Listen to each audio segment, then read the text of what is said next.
Good morning, everyone. Welcome to our Friday afternoon, morning quick hearing. We are going to start this morning with the State Treasurer. Micah Richards is the analyst, and we have, is Derek Davis here? Someone from the Treasurers? Oh, I knew you'd be here. Come on up to the table.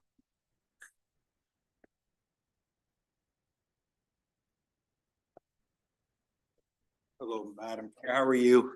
I'm good. How are you? I'm doing well. Nice to see you. Nice to see you all as well. Okay. Whenever you're ready. Okay, Micah's going to go first. Got it.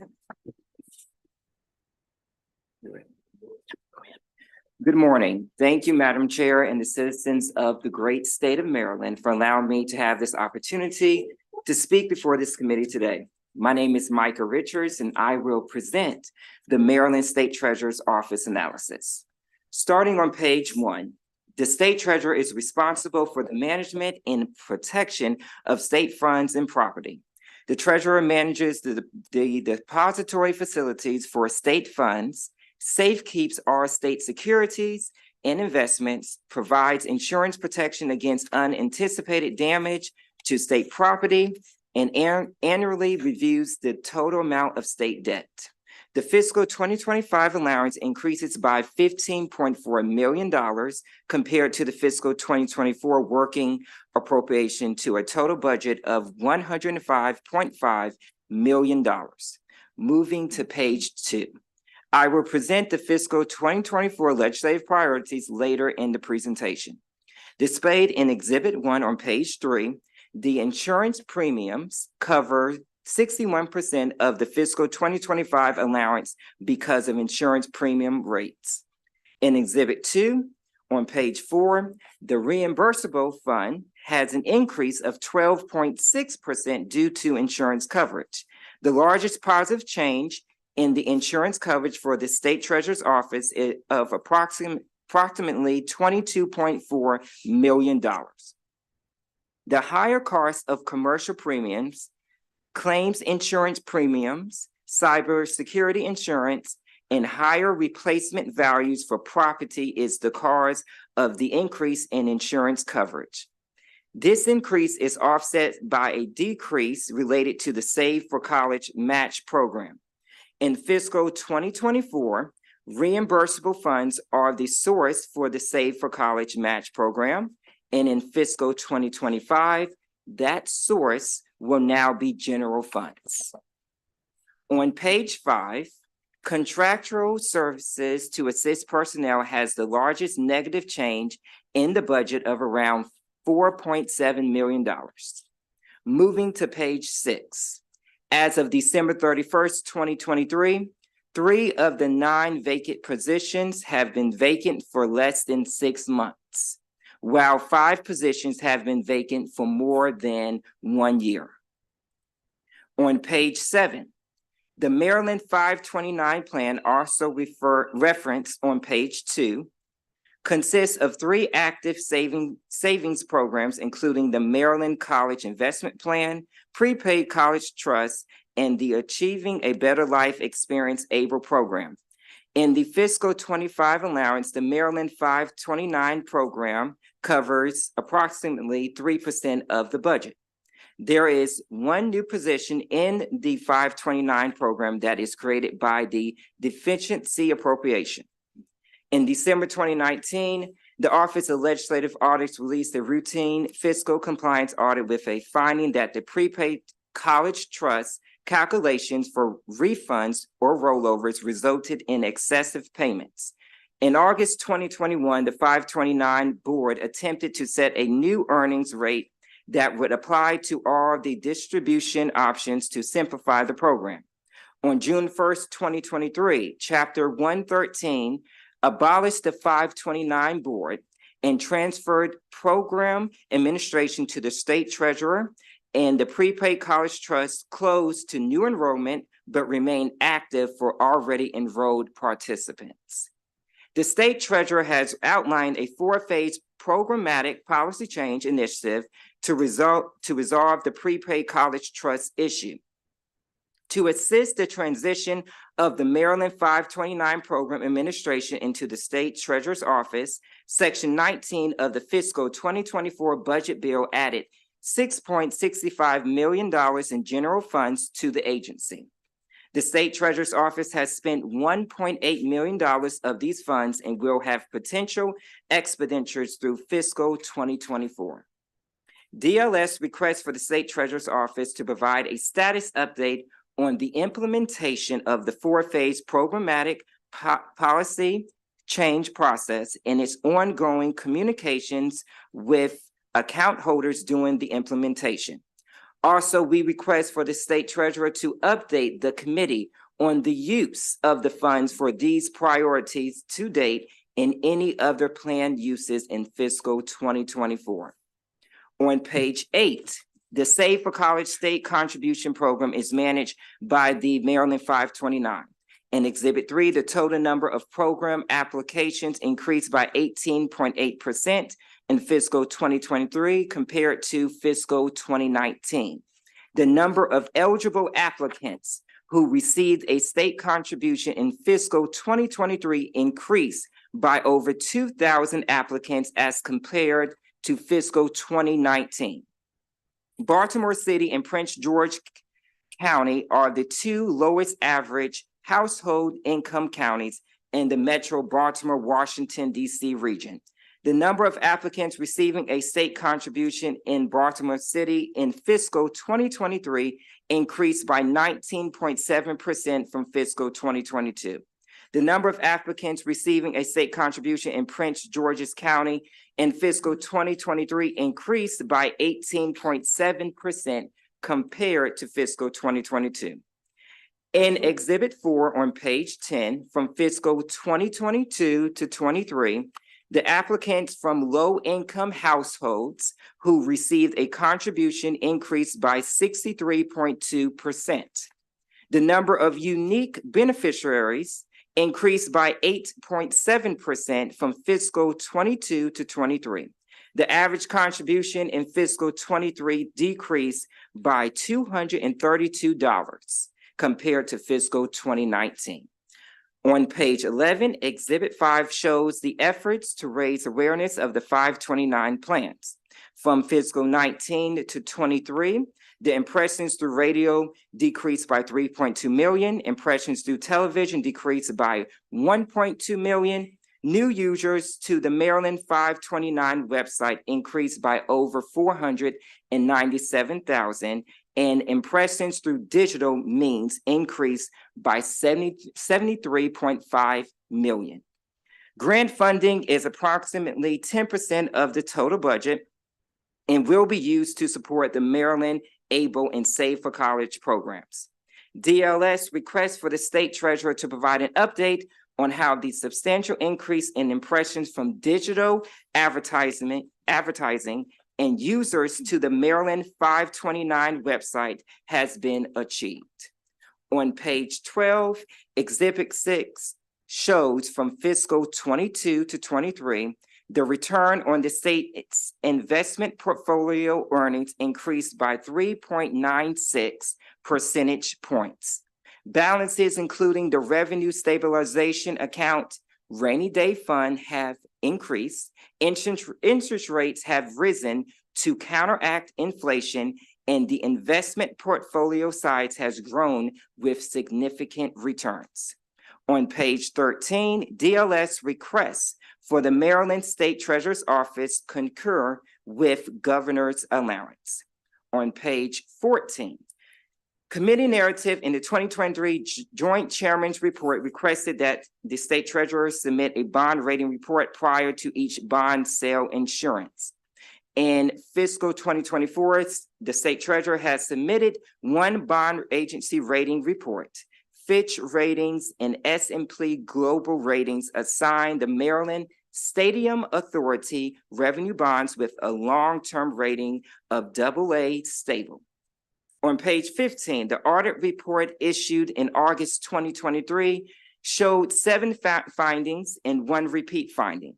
The repeat finding is that the State Treasurer did not determine the proprietary of amounts paid to the Injured Workers Insurance Fund for the state's workers' compensation claims and related costs, and did not follow up on deficiencies noted in the Maryland Insurance Administration audits. On page 16, the Financial Systems Modernization Major Information Technology Project also referenced on page 2. The goal is to replace the core financial interface and insurance management system with a modern treasury management system and insurance management system. This enables the state treasurer's office to execute its constitutional responsibilities to disperse funds. The objective is to design a cloud-based system to enhance business and technology processes. The project has experienced delays due to the challenges from the project timeline and budget risk. Section 19 of the fiscal 2024 budget bill added $1.8 million for this project. In fiscal 25 allowance, the Financial Systems Modernization project totals $1.4 million, or approximately 1% of the budget. DLS requests for the state treasurer to update the committee on the use of the funds for this priority to date and any other planned uses in fiscal 2024.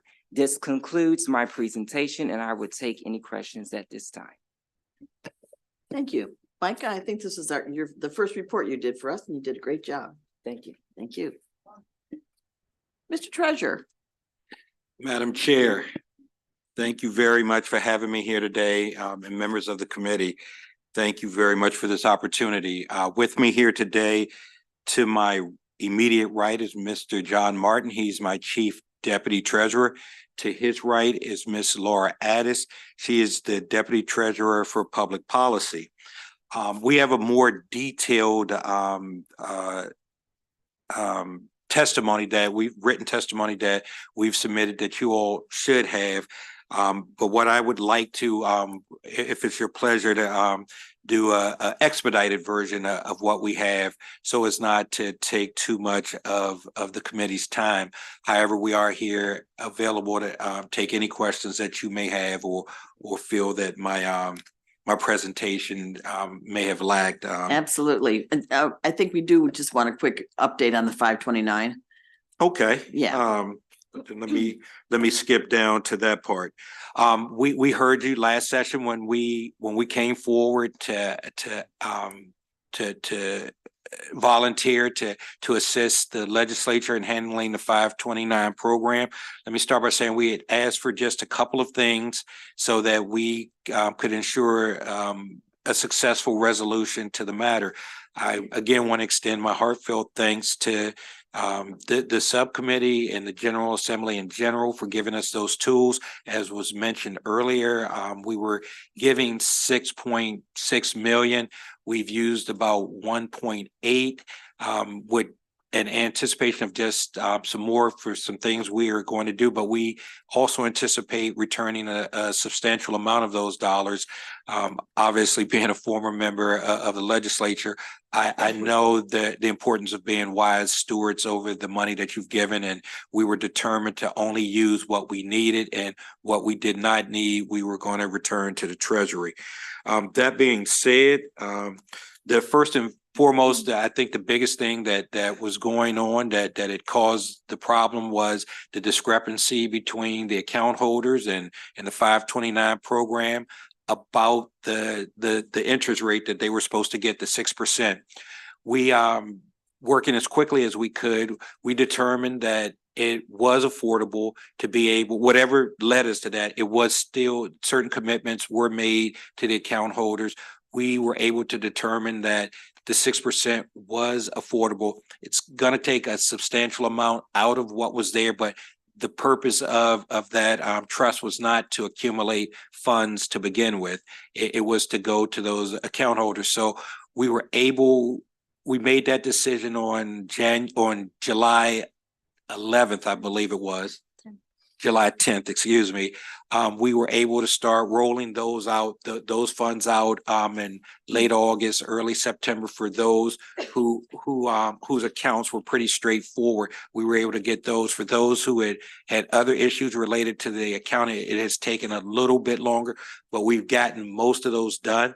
So that was that was part of the first phase, getting out, making sure that we could get the 6% out and to start rolling out the money to those to those account holders. We also work with our community, our colleges, the University of Maryland system, as well as the independent colleges, so that the parents and the students, more importantly, would not be adversely impacted as we wade through that to their credit. And we, have tried to publicly acknowledge them at every step, that they work with us, that they withheld any type of penalties for late payments because through no fault of the student's own. So they certainly deserve credit for that. Moving forward, we're at the claims portion of it. For those who had claims against the system, we had to set up. We actually initially did an RFP to have someone come in and work that for us. We had no takers, so we had to. Yeah, I hadn't seen that before. So we had to go back and try to stand one up on our own, which obviously delayed us for a little bit. But we are working through that. We have that going. There was also an issue related to the IRS. We were able to get that cleared up with the help of Congressman Raskin's office in terms of the number of accounts. Many of our account holders had multiple accounts. And so as we were working through transitioning them out of the prepaid program and into the investment program, in order to do that without a tax penalty, it was our understanding that you couldn't do more than one a year, one in a 12-month period, to be precise, without incurring a federal tax penalty. Given everything that went on, Congressman Raskin and really the entire federal delegation, they work with the Internal Revenue Service to get that part waived. As long as it's done by, I think it's December 31st of this year, they would not incur a penalty. The claims process as it relates to the to Maryland, we are also we work with our vendor, and we're able, without getting in too deep into the woods here, those who were going to get some of their interest through the claims process, we've come up with the ability for them to be able to get that money without them incurring a tax penalty on a different side. So it's been a lot. All of that to say, it's been a lot, different things. It seems as we are able to handle one challenge, another challenge would come up.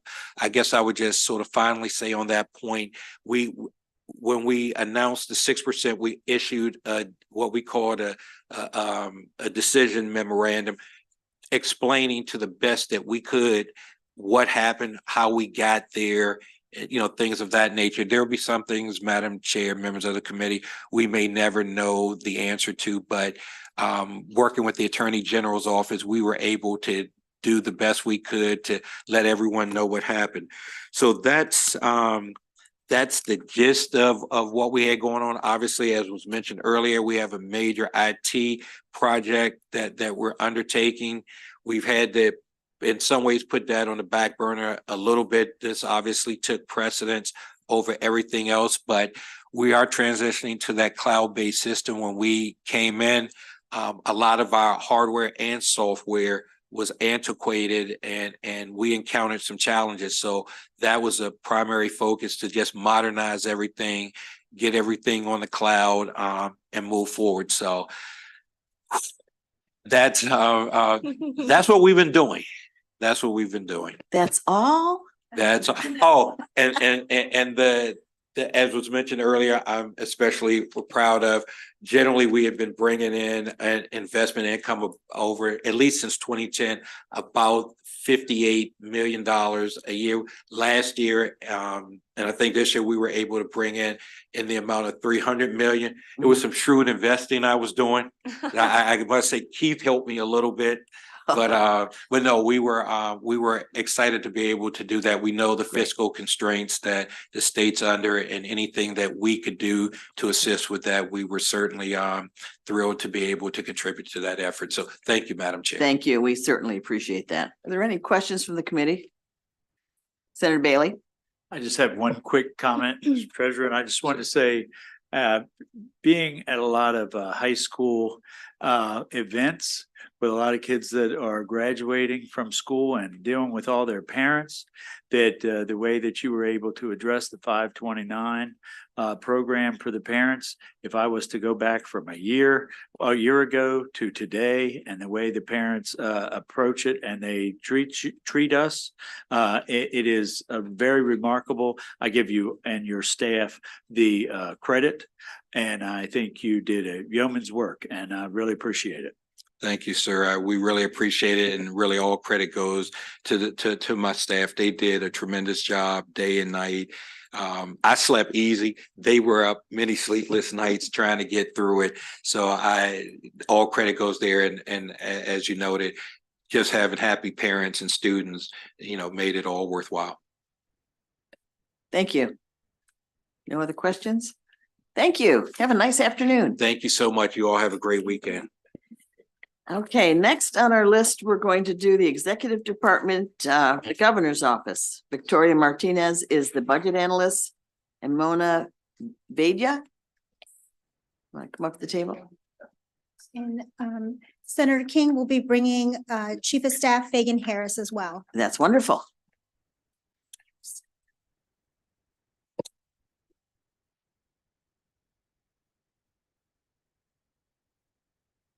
Good morning, Madam Chair.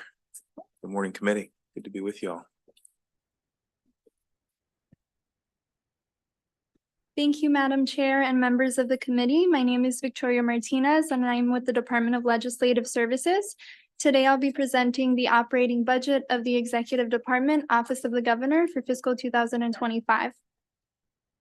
As you can see on page 1 of the analysis, in fiscal 2025, the budget increases by 3.4 million or 19.9% to 20.6 million.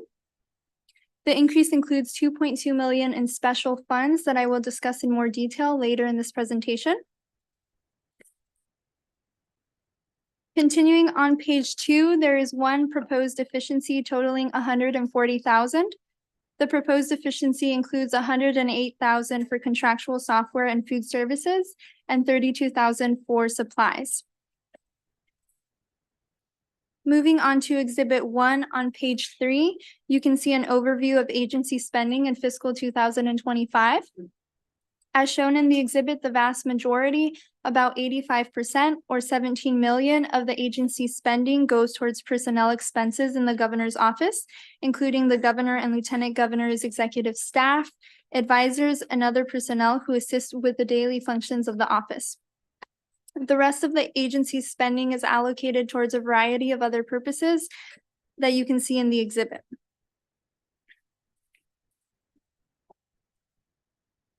Moving on to the discussion of the proposed budget change on page 4, Exhibit 2 shows the breakdown of the 3.4 million increase from the fiscal 2024 working appropriation and fiscal 2025 allowance.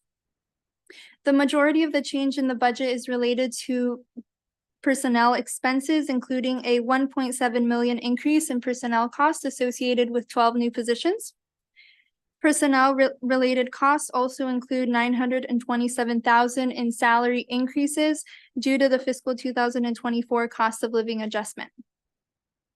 The budget also increases due to various other operating expenses, including management studies and consultants, contractual personnel, and routine travel.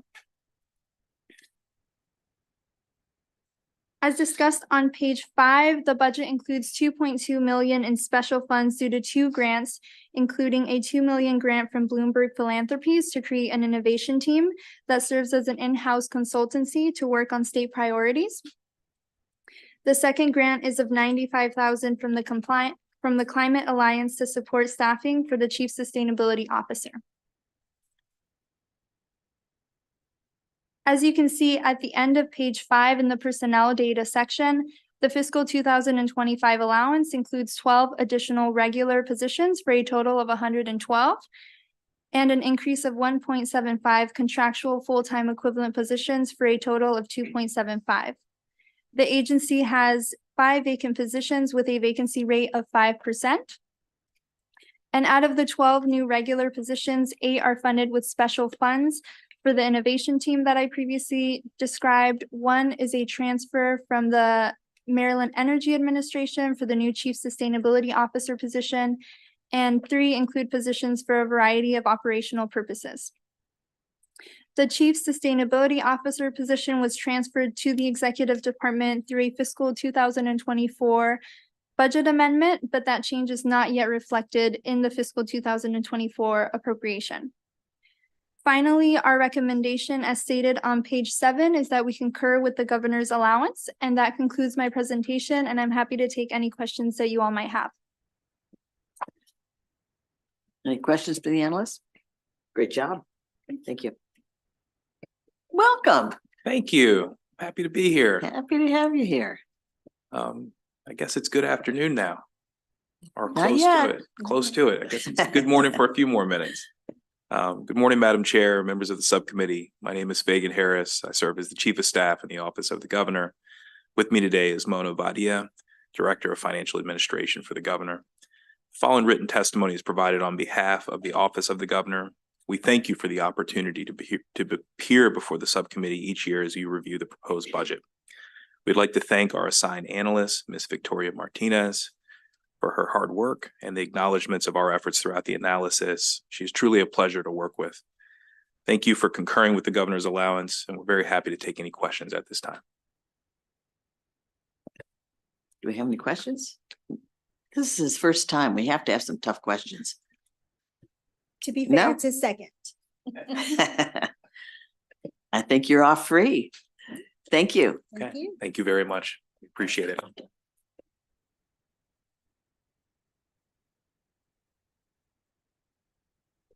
The next we have is the Maryland Department of Labor. Emily Haskell is the analyst, and Secretary Portia Wu is here.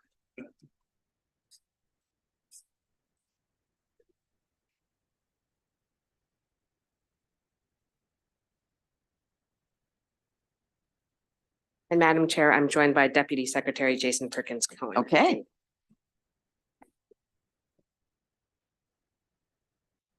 Thank you, Madam Chair. Again, my name is Emily Haskell, and I'll be presenting the operating budget analysis for the Maryland Department of Labor. I'll start on page 1 with the operating budget summary. You can see the department's budget decreases by 2.3% to a total of $607.4 million in fiscal 2025. General funds actually increased by $22 million or 36%, and that's mostly due to administrative costs for the Family and Medical Leave Insurance Program. I'll jump ahead to the bottom of page 6. There's a brief discussion of a fiscal 2023 closeout issue with the YouthWorks, the Baltimore City YouthWorks program. There was a portion of the funding for this program reverted in error, and DLS has asked the department to comment on addressing the general fund shortfall. Then on the top of page 7, you can see that the General Assembly added 2 items to the department's budget in fiscal 2024. The first was 5 new positions for wage and hour investigators, which the department is currently recruiting to fill. And the second item is $50,000 for a grant to the Lincoln Technical Institute, and the department should comment on the status of dispersing these funds to the grantee. I'll turn ahead to page 12 to talk about correctional education. As you can see in Exhibit 4, the number of students served under the correctional education programs has rebounded post-pandemic to 4,200 students in fiscal 2023. The fiscal 2025 budget includes several enhancements for the department's correctional education program, including 8 regular positions. Most are for transition specialists who lead programming such as job search preparation and financial literacy classes. And the additional positions would allow transition classes to be offered more regularly. The fiscal 2025 allowance also includes an increase of $1.6 million for contracts under the correctional education program for the expansion of internet infrastructure, as well as the use of tablets in correctional education classrooms. On the bottom of page 13, there's a discussion of increased general funds for workforce development, including $2 million to expand the Employment Advancement Right Now, or EARN program, as well as $2 million for a new talent innovation program. The proposed program would support job training in emerging industries, with the initial pilot focusing on cybersecurity, with the expansion of cyber ranges. DLS recommends deleting the $4 million in increased general funds for these workforce initiatives due to competing priorities for funding. Turning to page 14 at the top of the page, there's a section on the electronic licensing modernization project. This project received $2.8 million in special funds in the fiscal 2024 appropriation. And then the fiscal 2025 allowance also includes $2.8 million in special funds in error, and DLS recommends deleting those funds. The fiscal 2024 budget bill contained language restricting the funding for the project until the department submitted an implementation plan, which they did in January, noting that the department plans to hire both a project manager and business analyst to develop a project strategy before the end of fiscal 2024. If there are no objections raised in this hearing, I can initiate the process to have the restricted funds released. Next, I'll turn to page 16 to the first issue in the analysis on family and medical leave insurance. The family program will provide up to 12 weeks of benefits to covered individuals taking leave from employment. Legislation last session made several modifications to the program, including delaying the start date with contributions under current law beginning October 1st, 2024, and benefits claims beginning January 1st, 2026. Due to the tight implementation timeline, the department is proposing legislation to further delay the program with contributions pushed back by 9 months to July 1st, 2025, and benefits claims pushed back 6 months to July 1st, 2026. Exhibit 5 on page 17 shows the funding in the budget for administrative costs in both fiscal 2024 and the allowance for the family program. In general funds and federal funds from the American Rescue Plan Act have to be used to cover administrative costs until the contributions to the program are sufficient. In fiscal 2024, funds from the Rainy Day Fund as well as ARPA funds were used, whereas in fiscal 2025, there's $16 million in general funds and the remainder coming from ARPA funds. The family division is rapidly staffing up as it prepares for implementation. As of the time of writing, 14 positions were filled with several more working through the hiring process. The fiscal 2025 allowance includes 328 new positions for a total of 368 regular positions in the division. The largest component of those are 165 for claim center staff, but there are also a large number of administrative and other fiscal positions. The last note on family, the department issued a request for proposals for the development of a new IT system on January 11th, and they anticipate making an award by this April. Next, I'll turn to unemployment insurance. Exhibit 6 on page 19 shows that claims volume has returned to pre-pandemic levels, but the time to process both claims and appeals is still lengthy, as shown in exhibits 7 and 8. For example, exhibit 8 on page 21, you can see that the lower appeals division processed only 7% of cases within its 45-day target in fiscal 2023. The department has hired additional examiners and is also holding extra hearings, but the backlog is expected to take some time to make progress on. In the middle of page 22, you can see that federal funding provided for the administration of the department's UI programs from the U.S. Department of Labor has not been sufficient to cover the department's costs in recent years, leading the department to need a combined nearly $65 million in general funds and ARPA federal funds across fiscal 2022 to 2024. There's no additional funding included in the fiscal 2025 allowance, and I've asked the department to comment on the anticipated need for continued state support to fund UI administrative costs. Now I'll jump to the third issue in the analysis, apprenticeships, on page 24. Exhibit 10 shows the growth in both apprentices and apprenticeship programs over the last several years. Funding for apprenticeships has grown as well, including a recent $6 million federal award for apprenticeship expansion. And there's also $25 million still available in the dedicated purpose account for apprenticeships. And in addition to $2.5 million new in fiscal 2025 in the dedicated purpose account for public sector apprenticeships. The Apprenticeship 2030 Commission was established by legislation last session and met throughout this past interim. It made several recommendations for administrative actions as well as items for further study. And the commission will continue its work this coming interim with a final report expected in December 2024. Finally, I'll direct your attention to page 29. This shows the DLS recommended actions, including deleting the increased funding for workforce development initiatives, as well as the funding included in error for the electronic licensing project. That concludes my presentation, and I'd be happy to answer any questions. Okay, any questions from the committee members? I don't see any. Take it away. Thank you, Madam Chair. Members of the subcommittee, for the record, I'm Portia Wu, Secretary of the Maryland Department of Labor. And as I said, I'm joined at the table by Deputy Secretary Jason Perkins Cohen. On behalf of our department, I'd like to thank Governor Moore and the Department of Budget and Management for their support for the Labor Department and this budget proposal. And of course, thank you to Ms. Haskell for her thorough analysis. I also want to thank our budget team and my colleagues who are here and for their great work. And we're of course here to answer any questions. We submitted more detailed written responses to the committee, but there are a few things I want to highlight in my remarks today, and in particular, some key priorities. The Department of Labor's programs touch nearly all Maryland businesses and workers in ways that are critical to workers' safety and well-being, businesses' capacity to grow, and communities' ability to thrive. We are at a pivotal moment in our state's economic trajectory. We need to decide whether we're going to supercharge our economy or remain content with the status quo. Although Maryland has the lowest unemployment rate in the nation, our labor force participation continues to lag. It's putting the brakes on our economic growth, which continues to fall behind the national average and behind other neighboring states like Pennsylvania and Virginia. If we want to compete for good jobs, more capital investment, and innovative industries, we need to fix this. A recent survey of Chamber of Commerce executives reports, and frankly, any business owner in the state can tell you, having a skilled workforce is the most important priority and factor in their success. We need to get more Marylanders back in the labor force if we are to make our economy lead in both growth and opportunity.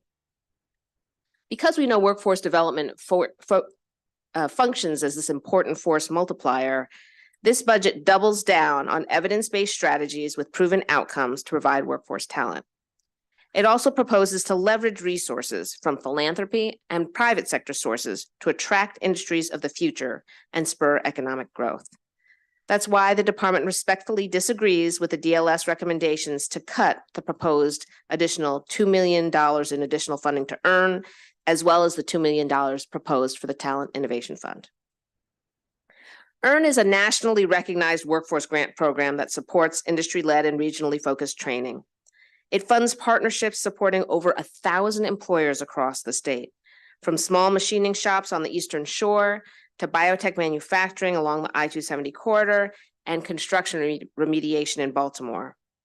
EARN prepares Marylanders for meaningful careers in high-growth industries like cybersecurity, IT, healthcare, biotech, and the skilled trades. The program has served more than 20,000 Marylanders since it began, including providing upskillers to over 13,000 workers to help them advance in their existing jobs and support their employers.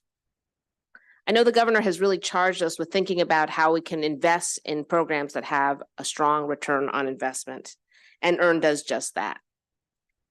An independent evaluation found that for every dollar invested in this program, that leads to over $17 of economic impact in Maryland, which means that $2 million in additional funding in FY25 would bring an estimated return of more than $34 million in economic benefits across the state. And we estimate it would enable an additional 500 Marylanders to connect to good job opportunities. The department has received overwhelming interest in EARN at a level that far exceeds our current funds. So that is why we urge the committee to expand this program so we can increase our labor force participation numbers and continue to grow our economy. The budget also contains, our proposal also contains a complementing investment in a proposed Talent Innovation Fund. This fund would leverage resources from external sources to help meet training and skills needed. As was noted by DLS's analysis, we are thinking about using the initial investment on a competitive grant to pilot cyber ranges, virtual environments used for training cybersecurity talent. A recent report noted that the Mid-Atlantic region would need 30 to 50,000 additional cybersecurity professionals by 2030. But cyber executives surveyed were concerned about finding workforce in our region. This is an area of strength for Maryland. We cannot and should not cede this ground just because we are failing to connect the dots. We therefore urge this committee to retain the $2 million for the Talent Innovation Fund. This proposed budget also makes needed investments in registered apprenticeships. Our programs continue to grow. Now we have over 11,500 registered apprenticeships in the state and more than 850, which is the highest number, 850 youth apprentices, which is the highest number in our state's history. We also have to make sure that our state is serving those who have the greatest barriers to reentering the workforce. This year, nearly 1,300 Marylanders are expected to exit the criminal justice system. They're entering a world where online applications are required even to apply for entry-level jobs. But Marylanders in correctional facilities are still using typewriters to put together their resumes. That's setting them up for failure, which has impacts on recidivism and public safety, as well as on their economic security. So this budget puts a needed additional investments in correctional education to bring more skilled educators and job trainers into our facilities and to provide more current technology to places like Jessup and Westover. Ms. Haskell touched on paid family and medical leave. When I appeared before you last year, paid leave was still mostly words on a piece of paper. In that time, since in the remaining year, we have established a new paid leave division, hired core subject matter experts, and conducted extensive stakeholder engagement in which over 1,300 people across the state have weighed in and participated. We have published the draft regulations and are issuing a request for proposals to begin work on the IT infrastructure. DLS asked that we speak to the question of unemployment insurance. And I put these two programs together because both paid leave and unemployment insurance provide economic benefits to families, but also their key purpose is to keep people attached to the workforce. As was noted, unemployment insurance faces some challenges in terms of the funding. Candidly, federal administrative dollars have not kept pace with modern needs. We still are facing record levels of attempted fraud and identity theft, and our IT systems and business processes have much improving that is needed to be more responsive to Marylanders. The department has been working closely with DBM to figure out how to address these gaps. And I will note, this is a problem that all states across the country are facing. And we have, raised it with federal Department of Labor, but it's challenging to get more funds at the federal level. We are expecting to receive roughly $15 million in modernization and customer service grants from federal labor later this year. That will help to address some of our systems needs, but we still need to talk about longer term reforms to address the shortfall in the unemployment insurance system. Finally, this budget helps to protect Marylanders on the job and in the marketplace, making our state a resilient and fair place to do business. In FY25, we will continue our focus on making sure workers are paid fairly and businesses are not disadvantaged by competitors who do not pay overtime or benefits. We want to thank the General Assembly for adding the 5 additional positions in FY24, and our proposal includes requested 5 more positions in FY25 for more enforcement muscle for investigators in the workplace fraud unit.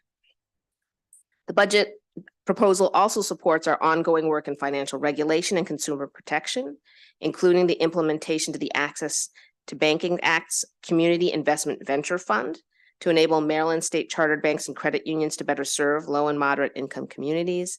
And it includes funding for personnel and IT investments, not only in occupational and professional licensing, as was discussed, but also so we can more broadly address upgrading our infrastructure and serving and being more responsive to Maryland businesses and consumers. In closing, this proposed budget sets us up for a strong future in Maryland, where our state continues to grow emerging industries like cybersecurity, sustainable infrastructure, and biotechnology, while closing opportunity and income gaps, protecting workers and consumers, and serving businesses. We request the committee support these investments to help our state reach its full potential. Happy to answer any questions. Thank you. Questions? Senator Bailey. So thank you very much, Mr. Secretary. Thank you for coming down. I just had one question. As you know, I represent St. Mary's, Calvert County. I have the pleasure of having Patuxent Naval Air Station. And so we have defense contracting, and we do over 50 billion with the federal government, with defense contracting, and our jobs are doing well in Southern Maryland. We really have a good handle on what we're doing. But the thing is, we have all these tractor trailers that come in every day, bringing all these devices into Southern Maryland, and we test them, and then they leave, and they go back to where they're being manufactured, and they go back to Ohio, and they go back to West Virginia, and they go back to Pennsylvania, but they drive right up the corridor through Western Maryland, where we've got a bunch of vacant businesses, factories that have gone out of business, and people that need to be employed. And with the defense industry increasing every day, I didn't know how we were approaching. In my opinion, if we have something in Maryland like what we're doing with PACS or with Andrews and how that's moving forward, what is the looking forward about how can we make it affordable to bring some of those businesses that are in these other states to Western Maryland to employ more Marylanders for Maryland? Thank you, Senator. I will start, and I might ask Deputy Secretary Perkins Cohen to chime in since he has a long history of experience in workforce in the state. First of all, I agree, Pax River is an excellent example, I think, of where there have been strong partnerships in the community. And I regret, I think actually the cabinet is meeting down in St. Mary's right now and visiting some sites today where high schools have had, great I success. actually spoke to the governor last night, and he said, I'm bringing the cabinet to St. Mary's County and you're not going to be there. I said, I don't know if anybody happened to show you, the agenda is your budget. And I happen to be on EBA, and I just think I need to be there. So, I think there are some wonderful examples in the county, and even to your point of reaching into high school, right? And providing opportunities for partnership, younger people to understand that there are terrific jobs in their own neighborhood at home that provide wonderful career advancement. I think the challenge is making sure that those opportunities are found in other communities around the state. And I think that is why, the governor has really challenged us to leverage our strengths, which makes sense. And one of those clearly in Maryland is having not only sort of logistical and operations supply chain, sites because of where we are among many states, but also the defense industry and related cybersecurity and other things. So I think what we're learning is that tools like EARN are a wonderful way to bring in multiple industry partners, right? That EARN grant requires there be at least 5 industry participants. That way, it's not about one employer or another. It's really about growing an ecosystem of investment. We also want to see that we use apprenticeship, while it's been a wonderful tool in the skilled building trades, want to expand that to more industries, because we know even in cybersecurity, defense-related areas, that's a wonderful path, and it's a way for younger people or people who need a change in their career in their 20s or 30s to get experience, get trained while they're working so they don't have a lot of debt. So these are some of the key strategies. Obviously, we want to work closely with the Department of Commerce to have incentives to have more businesses focus in Maryland. But like I said, we hear over and over from businesses, my first question is, where am I going to find the talent? I will relocate there if you can tell me the workers are there. We also, of course, will coordinate with the governor and the Maryland Economic Council for other incentives and to remove barriers for business. I think you've seen the governor speak out on that. I don't know, Jason, if you had anything you want to add. I don't have too much to add. I would say, just to echo the secretary's remarks, that the EARN program is a competitive solicitation process, and we have a grant open right now. So we would love to get the word out, not just to businesses in your district, but across the board, to make sure that they understand what's required to have a successful EARN application. It's a great opportunity for us to make sure that the workers in your county and other counties are ready for success. I greatly appreciate your comments. I would say at the Smart Building where they're actually visiting today, I think we had dealing with apprentices in this field, but for our county, for our Southern Maryland, we had over 900 students that attended an event yesterday with, I think it was 40 or 50 businesses that were offering apprentices and scholarships to high school children to get them moving. I think I really do think that the people that are doing it, great credit in our area. but I just see other areas of the state where potentially we could benefit. Absolutely. And that was my question. How can we expand this? We're working very well across the Chesapeake Bay, right? With the way that the drones are operating in remote areas of the Eastern Shore. And we were able to work with them and we have that partnership now with the Eastern Shore and even into the state of Virginia. But I would like to enhance that partnership to Western Maryland and to some of those areas. So, Absolutely. thank you. Love to work with you. Thank you. Senator Corderman. Thank you. And again, thank you for being here today and appreciate all the information. I want to touch on kind of two things that kind of interact together. And I think all of us here on the committee and our other colleagues here, the biggest interaction we seem to have with the Department of Labor and our constituents do is with unemployment. And unemployment was spoken about briefly in the on Exhibit 7 for the presentation from the analyst. But I didn't hear any response from you. I didn't see any response in your testimony that was submitted. I know that the analyst didn't ask for something specifically, but when we all know the pandemic and what that effect had on that, and how claims pre-pandemic were being paid out above 90%, took a big hit during the pandemic. Understandably, I think everyone was allowing some grace through that process, but we're normally 3-4 years past that, and when we see still this year 50% rates of claims being paid out, it's still concerning. And I know that's what we hear from mostly from constituents that reach out about unemployment and then their experience, their customer experience. So first, if you wouldn't mind touching on, unemployment claims being paid, because I think we could all benefit from that. And then I have a follow-up with just some customer service things. Thank you, Senator. And you're absolutely right. We are still not where we need to be in terms of customer service on unemployment. We're running at about a 70% rate of getting claims paid on time right now, and when we used to be, as you noted, like above 90 pre-pandemic. There are a couple of reasons for that. One of them, of course, is with the unprecedented level of fraud that we saw during the pandemic, we put a lot of guardrails and system checks in place, but honestly, some of them are very difficult and very cumbersome. And especially for individuals who do have maybe low digital literacy, don't have access to a smart device, it's incredibly challenging. We've done a couple things to address that. And I will state, we brought on a new IT system in the middle of a pandemic in an emergency basis. It was sort of like a minimum viable product, as they say. It needs to become a lot more viable. And that's part of what we're going to use those federal funds for. It's incredibly difficult for claimants to understand. They can't navigate it. What we were doing was every time there was an allegation of ID fraud, it had to be manually checked. And when you're talking about tens of thousands of instances of fraud, it's impossible to have enough staff to do that. We've brought on some IT tools to help do some, check against, known databases. We also have done things like, for example, we're hearing repeatedly that people couldn't get through on the lines. So like in our main building on Utah Street in Baltimore, we said, okay, we're reinstating the kiosks. We're going to have people down there and you can walk in and someone can help you figure out how to navigate this. We've also worked with all our 30 plus job centers across the state to say, you can go into a job center, the people there are trained, they will help walk you through how do you use a tablet to validate your ID, because that's the number one issue we're hearing people have complaints about. We are also moving over the longer term. During the pandemic, we stood up sort of a temporary emergency call center with a vendor.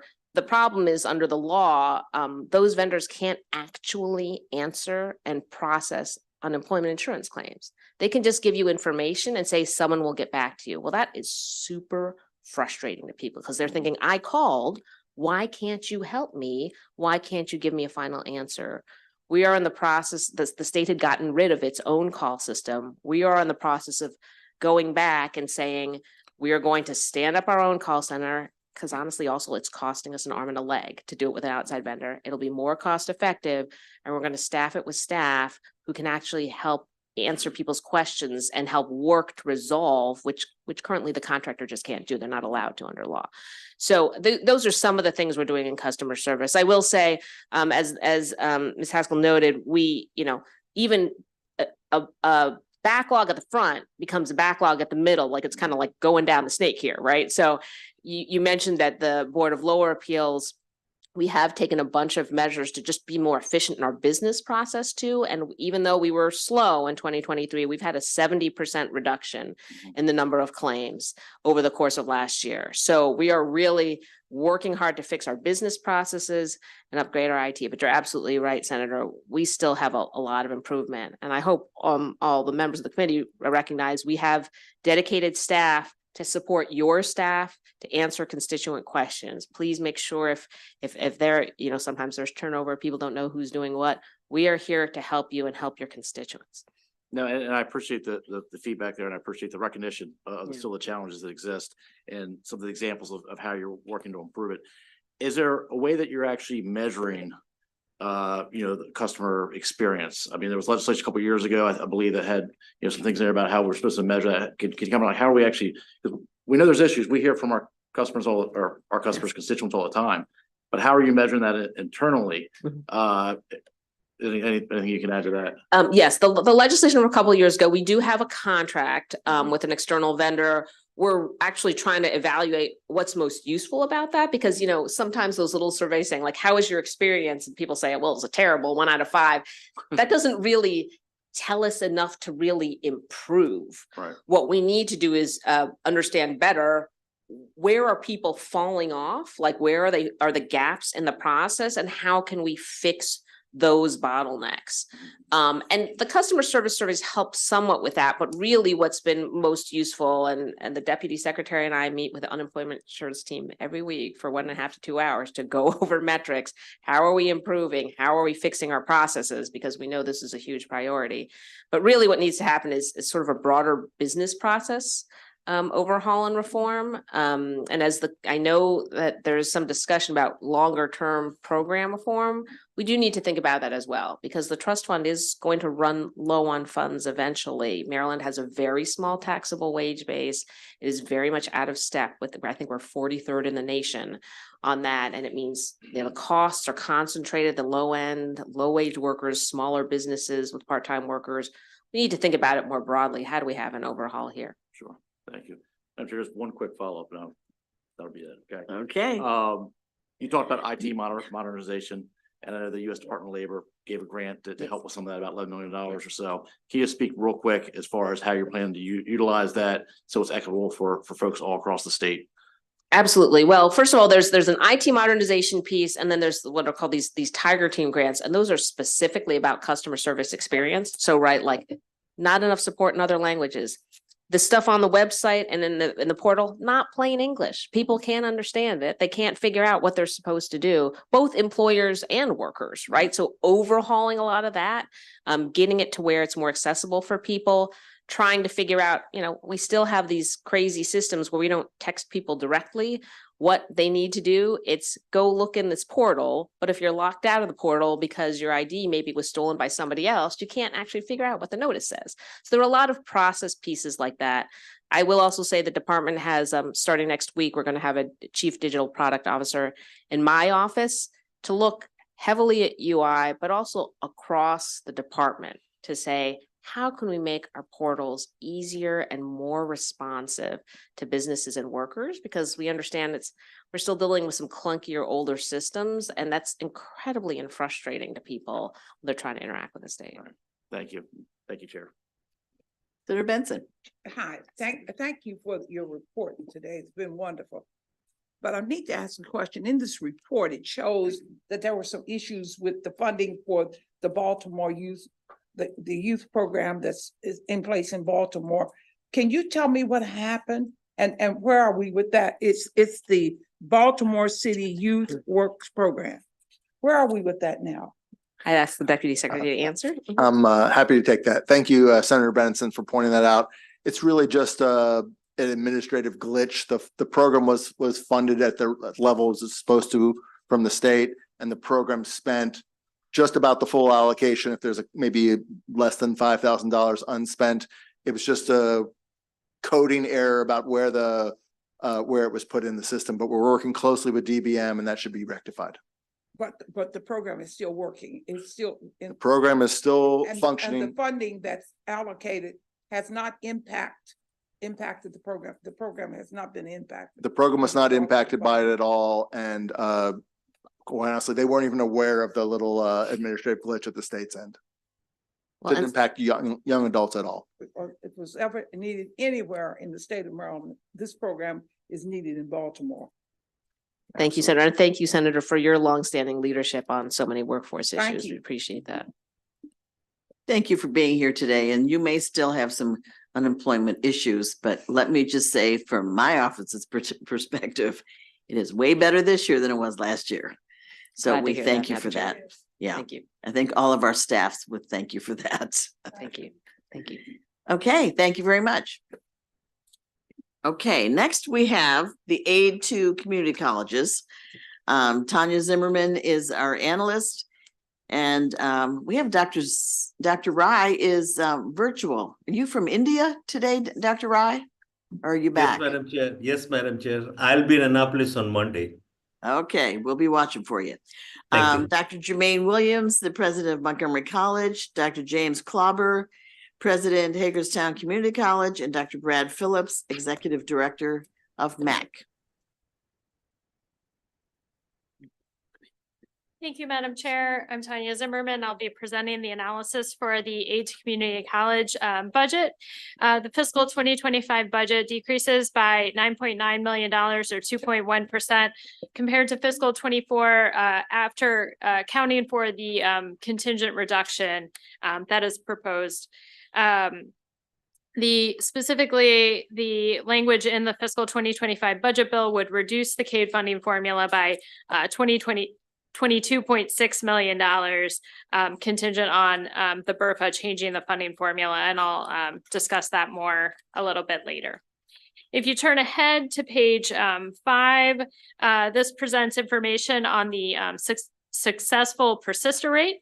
A successful persister is a student who attempts at least 18 credits within the first 2 years and who after 4 years is still enrolled, has graduated, or has transferred. There was a slight decrease with the 2018 cohort compared to the prior year, but it's still the second highest rate since at least 2008. The successful persister rates are tracked by the Maryland Association of Community Colleges for 3 different groups: the college-ready students, developmental completers, so those who require developmental education and completed the recommended coursework, and developmental non-completers who failed to complete all the recommended development coursework after 4 years. Exhibit 2 on page 6 presents the information on the persistence and the graduation for these different cohorts. The college-ready students and the developmental completers both persisted over 70% in the 2018 cohort, while those who did not complete the developmental coursework persisted at only 37.4%, which emphasizes the importance of completing the developmental coursework. And this is especially important because 57% of the 2018 cohort required developmental education. Exhibit 3 on page 7 breaks down the 2018 cohort into the various components, including those who persisted and those who did not. As you can see in this exhibit, about 28.2% did not persist, and about 43.9% of those non-persisters were developmental non-completers. Exhibit 4 on page 8 presents information by community college on the successful persistence. Anne Arundel Community College had the highest successful persister rate of 89%, while Baltimore City Community College had a 53% successful persister rate. Exhibit 5 on page 9 shows a couple different pieces of information. The first column here focuses on the percent of the cohort at each community college that required developmental coursework. And the final 2 columns are the share of those that completed versus non-completed, did not complete the developmental coursework. As you can see, the highest share of the cohorts that required developmental coursework were in Baltimore City at 98%, while at Chesapeake it was 30%. They were the lowest, and they have in the There varying kind of levels of the completion among the different community college, with Anne Arundel County Community College having the highest share of those requiring developmental coursework, completing that coursework at 92%, while Prince George's Community College had the lowest at 27%. Given the importance of this and resulting in successful persistence, DLS recommends a committee narrative requesting that MAC submit a report on the developmental education strategies of the Maryland community colleges. Exhibit 6 on page 10 shows information on the graduation and transfer rates for for the different groups. The combined all students rate are shown in the line with the circles, and that decreased in fiscal with the 2018 cohort for the first time since 2014. All groups experienced a decrease in that rate, but the gap for the African American and Hispanic students changed a little bit. So the decreased to 8.7% for African American students. Exhibit 7 on page 11 shows the total enrollment at the community colleges. Since 2013, there was an 8.3% increase in the enrollment at the community colleges. This was the first increase since 2011. Despite the increase, it's still 9.4% below 2019 and still about 31% below the 2011 record high. Exhibit 8 on page 12 presents this information by the different enrollment categories at the community colleges. The first 3 being those that are eligible to be counted for the CADE formula, and the 4th that are ineligible. All groups except for the out of county credit experienced an increase in the enrollment. The discussion of the budget begins on page 13. There is one proposed deficiency appropriation that would provide $56,000 to the Anne Arundel County Community College that are being realigned from other areas of MHEC. Exhibit 9 on page 14 shows the breakdown of the budget for the aid to community college. As you can see, about 80.5% is related to the CADE formula, with just under 70 million related to the retirement. Exhibit 10 on page 15 presents the changes in the budget. The retirement contributions increased by about $7.9 million, with the CADE formula decreasing by $18.5 million compared to the prior year. The discussion of the CADE funding formula begins also on that page 15. The formula reached the statutory maximum level in fiscal 2023. The funding has grown significantly in recent years, as shown in Exhibit 11 on page 16, as the community college formula reached the statutory maximum. The final 2 bars present the 2025 allowance in 2 ways. One, with the formula as it was would be proposed without the contingent reduction, and one would be the impact of the BRFA. There was a change in the way that the Department of Budget Management calculated the full-time equivalent students for the select public 4 years that is used in determining the state funding per FTES. Historically, they had used the self-reported numbers by the institutions, and for this year, they use the MHEC projections, which have routinely been higher than the self-reported numbers by the institutions. This results in a difference in the amount of state funding per FTES than using the self-reported numbers, and the impact on the formula is shown in Exhibit 12, which covers page 17 and 18. In total, the allowance would have been $13.2 million higher if the traditional calculation had been used. On page 19, Exhibit 13 presents a kind of comparison of the changes that are being proposed in the BRFA with the current CADE formula. There are a number of different areas of change.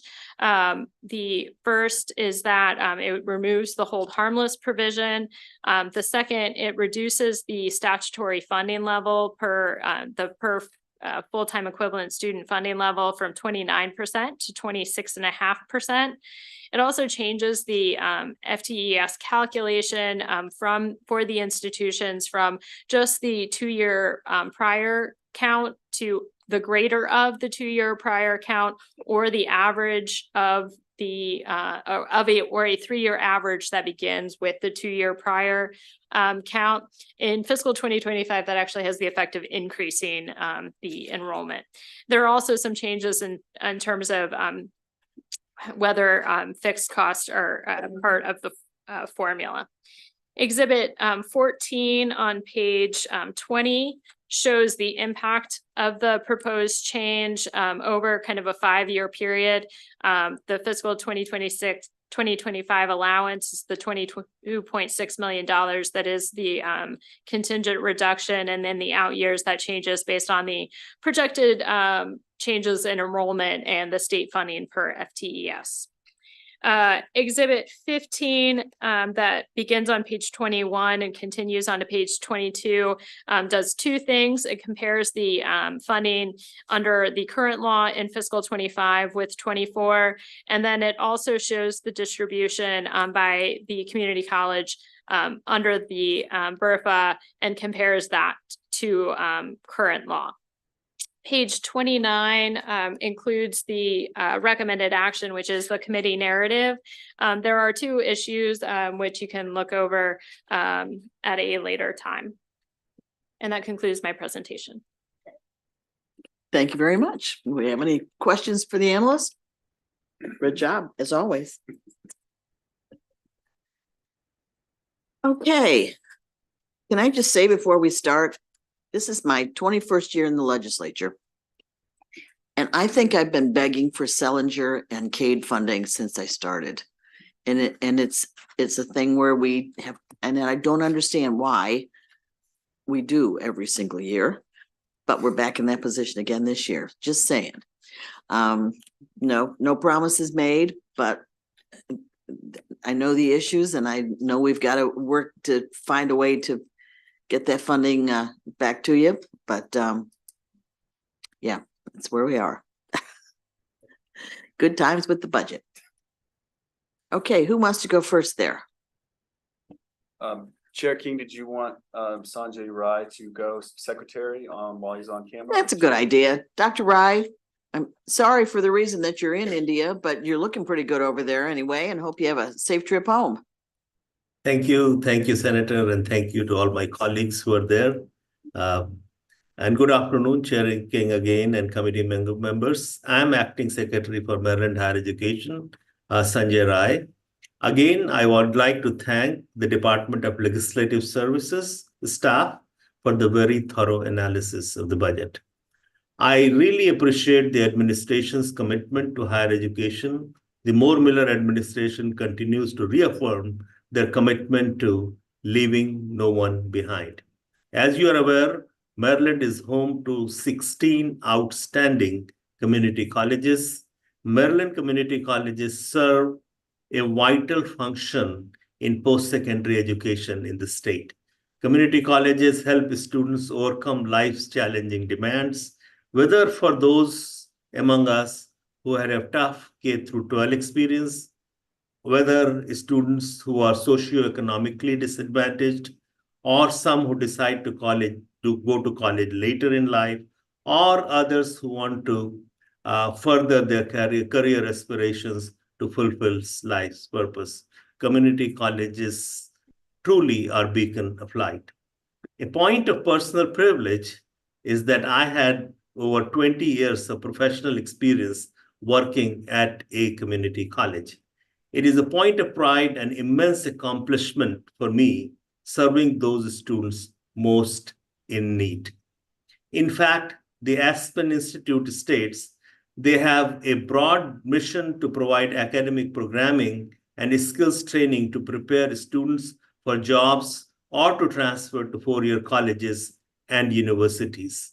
In order to access and make effective use of community colleges, training resources, many workers, particularly those with low incomes and family responsibilities, need services and supports that go beyond what a college typically provides. Community colleges are a strong link in Maryland's post-secondary education pipeline, increasing enrollment at four-year colleges and universities, which must be supported through academic programming and student success with access to financial aid. MHEC supports the work being done at community colleges through our various academic program approvals and scholarships provided to students, which strengthen Maryland's workforce development. As we continue to implement the blueprint, community colleges will be a critical entry point to various post-CCR pathways, such as dual enrollment and CTE opportunities.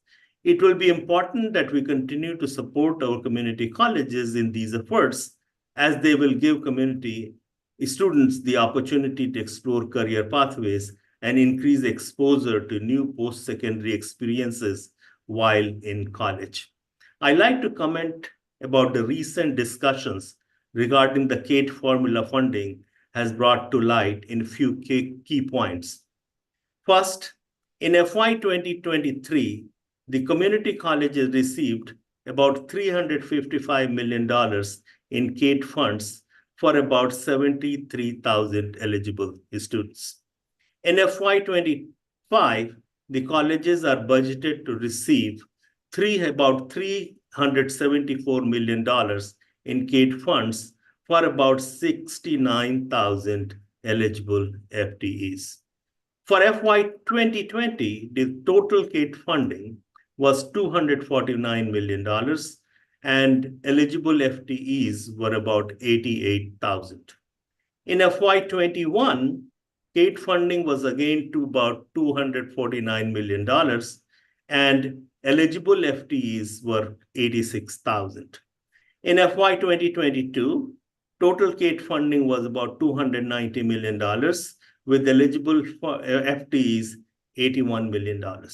FY 2023, total CATE funding was, as I said earlier, about $355 million, with eligible FTEs about 73,000. In FY 24, total CATE funding was $393 million, with eligible FTEs $68,000. For FY 2025, total BRFA CATE funding is about $374 million for about 69,000 eligible students. In closing, MHEC fully supports the governor's budget and is focused on expanding educational opportunities and improving financial aid delivery to students and families in need. The investments made in community colleges continue to translate into real workforce results and enable students an opportunity to close wage gaps and booster career opportunities. Community colleges are important and are critical for equity and economic competitiveness for the state. Thank you for this opportunity. Thank you, Dr. Rai, and safe travels home. Thank you. We'll see you Monday. Definitely. Thank you. Okay, to the panelists here. You're preaching to the choir. You just need to understand that today. And after you finish, we have 18 witnesses. So. Okay. Noted. Noted. Thank you. Chair King, I'll start. My name is Brad Phillips. I'm the Executive Director for the Maryland Associations. And yes, I want to personally thank you on behalf of all of our members for your strong support through your entire career in the General Assembly. And we understand the decisions that you have to make before you. I do, before I go on, and would like to introduce some of the presidents that are in the room. We have Jim Ball, the president of Carroll Community College, along with the incoming new president at Carroll Community College, Rosalind Mintz. Let me turn over here. We have Clifford Coppersmith, the president of Chesapeake College, Teresa Felder, the president of Hartford Community College, Mary Bolt, the president of Cecil College, and Rich Midcap, the president of Garrett College. And we did have Dawn Lindsay, the president of Anne Arundel Community College, but she had to leave. I'll be brief. You've already heard the arguments. You know the stories. You heard how Maryland is really struggling to just get the workforce needs that they have in the state. But I do want to address some of the narrative that I've seen coming around about how our increase in funding is up and our enrollment is down. Well, our enrollment is down precisely because of a BRFA cut that happened in 2011 that rebased our funding down to a percentage of 22%. Over the years, it took several years to reach back up to that 29%. As that incremental percentage increase, so did our dollar amount. So sharing the amount we get per FTE is really a reflection of truing up a formula that was rebased from 2011 that we're just catching up to in 2023. We've had 2 years of full funding. We've turned the tide on enrollment. We have an increase in enrollment of 8.3%. We're doing a world of positive opportunities for students and career pathways in CT education and dual enrollment through the Blueprint opportunity. And we feel like this is a really kind of going to really impact our colleges on the margins as far as how to absorb this. You're still giving the institutions, the four-year institutions funding. We just want 29 cents to every dollar they get to be able to do the jobs that you've asked us to do. And so with that, I just really urge you to reject sort of the governor's recommendations in the BRFA, including some of the other calculations that are in the back that would permanently rebase us to 26.5 and recalculate all of the iterations of how our FTEs are calculated as well. Those need to be studied. They shouldn't be making policy in a BRFA document. And we'd love to be a part of that conversation. So thank you.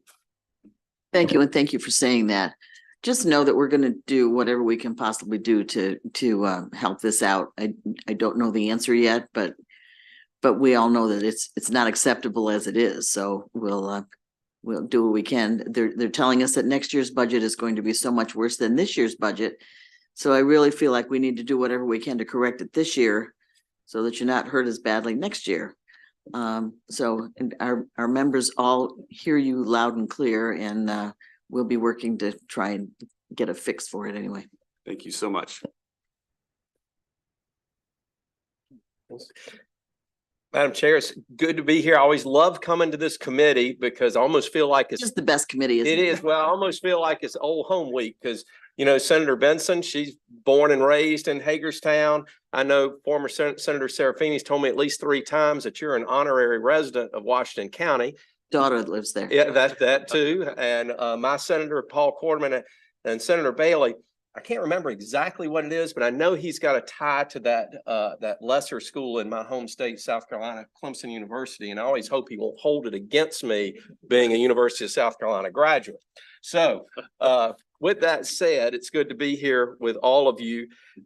Last week, I was down here for Washington County Day in Annapolis and had the opportunity to hear some folks from the governor's office, and the song coming out of there was that we've got to return to normal. That was what they said. And, you know, quite frankly, as a former South Carolina politician, that's almost an impenetrable argument because, you know, it's true. We're out of COVID. We need to return to normal. That's a great soundbite. However, for the community colleges, there is no returning to normal. That old normal, it's dead. It is gone. We live in a new normal, and that new normal is the blueprint and the implementation of the blueprint. And there's not a lot of talk about that. I was in the House yesterday, here today. There's not a lot of talk about that. We embraced it at Hagerstown Community College. And I'm going to tell you, this year, our student headcount is up over 55%. We went from a 3,600 headcount institution to 5,400 students. Now, Senator Benson, you ever think that little old Hagerstown Junior College would have 5,400 students? But that's what we got. And we represent the community in percentages of diversity. I mean, we're in it. And it's great. But, you know, there's a but coming. But the blueprint calls for a tuition waiver 25% on every one of those dual credit students. Dual credit students now make up half of my enrollment. So I am waiving off 25% of the tuition revenue on half of my enrollment at the college. To put that in context, there's a long list of waivers where the colleges have to waive off, like children who come out of foster care, the victims of human trafficking, POWs, all of that. And I looked last year at how much we waived off in all those, what I call specialty areas.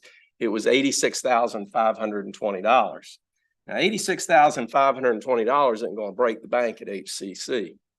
My waiver for fall and spring under the blueprint, $1 million. $1 million. I look at my cut coming from the BRFA, it's $1.2 million.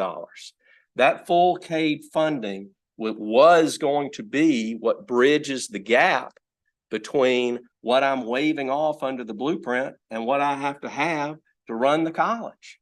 And so it's the age-old question. I'm going to be required to waive a tuition here. I'm not going to get as much state revenue here, but my costs are up here. Who's going to pay the difference? Well, the largest tuition payer in Washington County now is Washington County Public Schools. They're going to pay a bit of it, but they're only going to pay 75% of it because they get the tuition waiver. So that means I might have to raise it up a little higher. So who is going to end up paying that money? I'm going to tell you, it's that undergraduate population.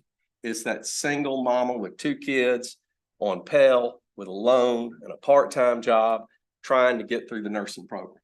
She's going to pay $1.25 for every dollar that I have to raise tuition because of the discount that's going to go to the school district. So she is one who's really going to get hurt in this situation if this CADE funding is not restored. And I know Can I interrupt you there? Yes, ma'am. I'm just thinking, because Senator Bailey and I have been talking about this quite a bit, and we've talked with the AIB people. I think we need to get together with them like sooner rather than later and see if we can't work something out, because this isn't right. And I don't think it was meant to be like that when the blueprint was written. So I think we will get together with AIB and with some of you and try and figure out something. Because it's only going to grow. And, just all I got to ask is, where is the dang equity in that for those students who are paying 100% full freight? They're the ones that are going to be hurt the most by this CADE. Well, they won't go. That's the problem. They won't go. Yes, ma'am. That's exactly right. They won't. Mhm. And so I just would submit to you, we're in a new normal and we can't go back. We cannot go back to the old normal, especially the old normal of our CADE funding being cut year after year after year and then being made up, then getting cut again. Yeah. We got to get back to where we can fund these colleges. Well, we will try to fix it. Yes, ma'am. I'll give you that. Hello. Hello. Good afternoon. Nice to see you. It's always fantastic to see you. Thank you. Thank you, Senator King. Thank you, Senator King and the committee members for giving me and us an opportunity to speak today. Maryland's community colleges really appreciate your long-standing support. And we know that you do this because from the northwest corners of the state to the city and across our eastern shore, our institution opened doors to opportunity and deliver homegrown talent to build a stronger Maryland. And I'll just take a really brief and talk about a little bit about impact and opportunity in creating a thriving Maryland. And when we think about impact at Montgomery College and across all of our institutions, our alumni stay here. They stay in our counties, they stay in Maryland. For Montgomery College, that means about 80% of our alumni, they stay in Montgomery County. These alumni are nurses in Holy Cross Germantown Hospital, they're engineers at Northrop Grumman, and manufacturing associates at GSK, at GlaxoSmithKline. In fact, all in, Montgomery College alone adds about $1 billion to the economy every single year. I think that's a fantastic return on investment and one that we need to keep investing in our community colleges. And we think about that leading to the opportunity, that return on investment in all of our colleges, working towards something that I know you all know you're very familiar with, the idea of leaving no Marylander behind, right? This idea that came from legislation that's more than a decade old, that we're all striving to leave no Marylander behind. This legislation that came with no supplemental funding. This legislation that came with the promise of full CADE funding, right? And today, Montgomery College serves more than 40,000 students, and they are a very diverse group. Our two largest groups are our students who identify as Black. It's about 25% of our students, and our students who identify as Hispanic, it's about 29% of our students. And I will slow down, I get excited, and I talk fast. That makes Montgomery College, that makes one of your community colleges the only federally designated Hispanic serving institution in the state of Maryland. College or university only, one of your community colleges. So when we think about that, when we think about almost 2,000 high school students attend Montgomery College today as dual enrollment students, many of whom they're going to graduate with a credential before they even graduate high school. Immediately, some of them going into the workforce, right? The talent that we need. And to be clear, our sector's enrollment is up. It is up. So I just want to clarify that point. And really, as I end with creating a thriving Maryland, and we think about how we do that and we make data-informed decisions. We're finding ways to better understand our students because we can't go back to normal, right? We know in Montgomery College, according to a recent study, 36% of our students faced food insecurity in the past 30 days. 36% of our students. Between 14 and 18% of our students are parenting, right? Our MC students who receive Pell, their average household income is $28,000 a year for the students who receive Pell, which is far below the county's self-sufficiency standard. In total, more than 60% of our students are part-time.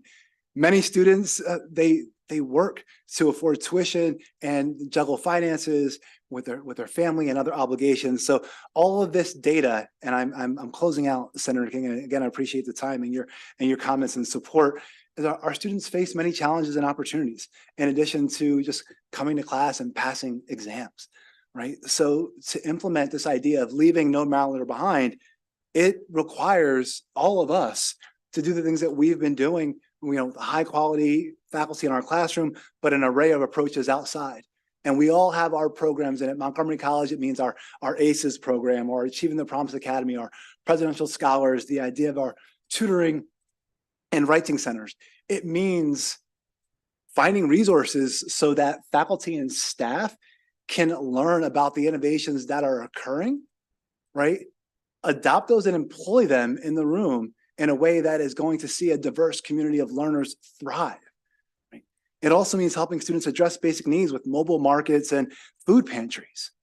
If you're hungry, you can't learn. I mean, we're coming up on lunchtime, and I'm sure there's a lot of people in the room who are hungry, and maybe there's other things they're concentrating on right now, and that's because we're hungry for lunch. We have students who haven't eaten, right? So we have launched these efforts, and we've done this as the state has slowly moved towards 29%, right? We did this in confidence that the state's commitment to the Completion Act. We did this to ensure that no Marylander is left behind, right? And CADE, as we know, in other ways, keeps Maryland community colleges affordable. Our trustees have heard that, right? And you'll find within several of our colleges, tuition has stayed flat, right? For quite some time or throughout a period of time, right? So we're looking at that, and that's something I can say at Montgomery College over the last 3 or 4 years, tuition has stayed flat. And like our public four-year schools, we need to deliver fair compensation and increases that attract and retain high-quality faculty and staff. So to echo Dr. Phillips, instead of rewriting CADE, which has been well debated since its inception, let us work together to update the state plan for higher education, right? Let's work together to keep our colleges affordable, close equity gaps, drive completion, and ensure post-completion success.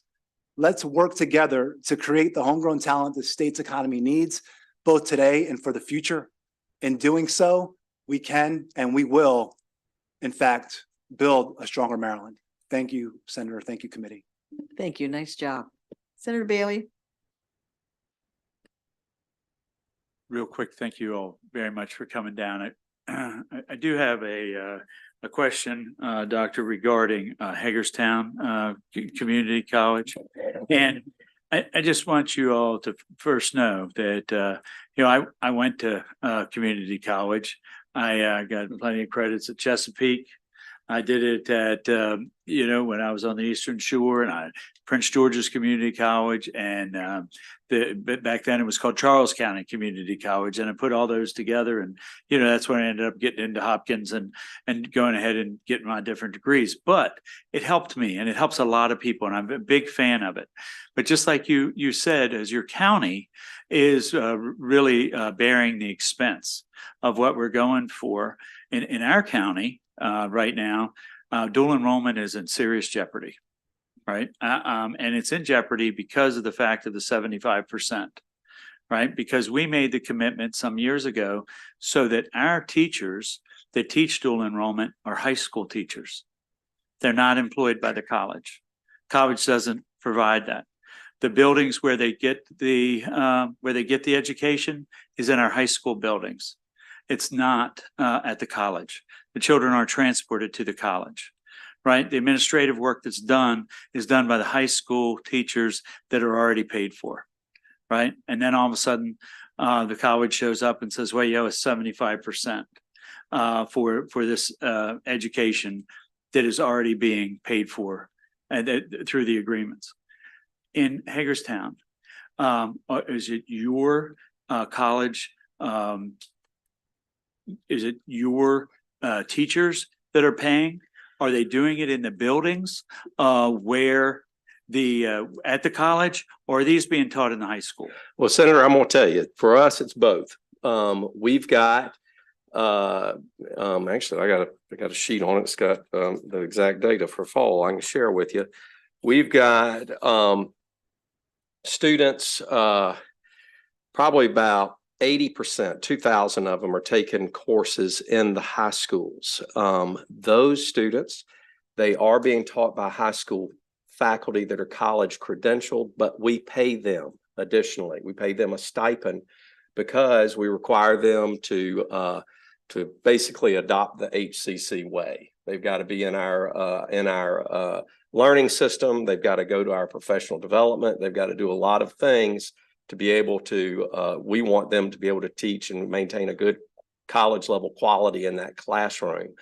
The other thing that we are doing is that we are taking adjunct faculty, paying them an adjunct rate and putting them to, for lack of a better word, I don't like to use this word, but really to kind of supervise and mentor and ensure the quality of those classes being taught in the high school. So one adjunct might have 5 math classes that they are responsible to go visit, ensure that the lectures are. So we're really focused on that for the students in the classroom. But then back to your question, we have about 500 that are taking classes either part-time at the high school only, and then they take their load at the college, or they're doing both.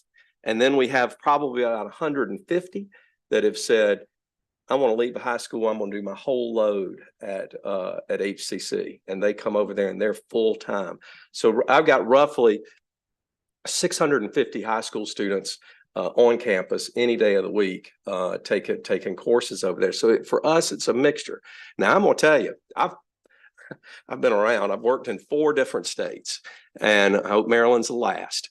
But I'm going to tell you, and I bet my colleagues back here will agree, the dual credit student requires more administrative oversight than any other student that we have.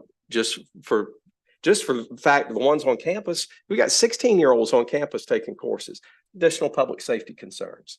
You've got additional student services concerns that you've got to address.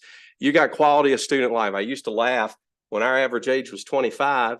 The only thing we really needed was well-painted park lines in the parking lot, because the student would come in, they go to class, and they get back in the car and take off and go to their job or raise their kids or do both. Now, I got 16 to 18-year-olds on campus all day. And so got to make sure that we've got student clubs, that we've got vibrant activities for them to do in addition to their coursework. And all of that, CADE takes care of all of that. And it's just all these things that the dual credit student, you have to serve them because they're dually enrolled. You've got to recognize that college component, but you got to also recognize that high school component as well. They're expensive. They're worthwhile to the state because you're moving them through faster and getting them out. And that is a huge benefit long-term to the state of Maryland, but it comes at a cost. So I totally am a huge fan of dual enrollment. You made mention to my daughter that's going to that other college in South Carolina, and you're right. She's got 37 credits when she walked in there, you know, from the dual enrollment experience at the community college. Big deal. She attended classes at both, right? But I've got a son that's going to be an 11th grader. I went on, see how many classes are available at the community college for him to attend. 0.